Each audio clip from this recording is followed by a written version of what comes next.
ஒரு காட்டுல 2 முயல் வாழ்ந்து வருது. ஒரு நாள் 2 முயலும் நடந்து வர்றப்ப திடீர்னு ஒரு வேடன் முயலை வேட்டையாட துரத்துறான்.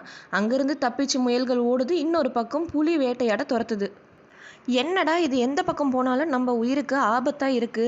எத்தனை நாள் தான் இப்படி பயந்து பயந்து நம்ம வாழ முடியும்? நம்மளே நம்ம உயிரை மாய்ச்சிக்கலான்னு முடிவு செய்து 2 முயலும் உயிரை விட்டுறதுக்கு குளத்துக்கு போகுது. நண்பா, குதிக்காத நில்லு, அங்க பாரு, தவளைகள் நம்ம வர்றதை பார்த்து பயந்து குளத்துல குதிச்சிடுச்சுங்க.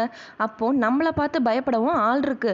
இந்த தவளைகளே தைரியமா இந்த உலகத்துல வாழும்போது நம்ம ஏன் வாழக்கூடாது? இவ்வளோ தைரியத்தை வர வச்சு நம்ம சாகவே துணிஞ்சிட்டோமே, அந்த தைரியத்தை வச்சு நம்ம ஏன் வாழக்கூடாது அப்படின்னு இன்னொரு முயல் சொல்லவே 2 முயலும் அன்னிலேருந்து காட்டில் தைரியமாக வாழ ஆரம்பிச்சிட்டாங்க.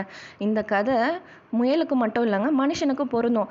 எந்த ஒரு பிரச்சனையாக இருந்தாலும் சாகுறன்ற முடிவுக்கு போகிறத விட தைரியமாக எந்த பிரச்சனையாக இருந்தாலும் அதை எதிர்த்து வாழ கற்றுக்கணும். அதுதான் இந்த கதையிலேருந்து நம்ம தெரிஞ்சுக்கிறது. கதை பிடிச்சிருந்தா சேனலை சப்ஸ்கிரைப் பண்ணுங்கள் ஃப்ரெண்ட்ஸ்.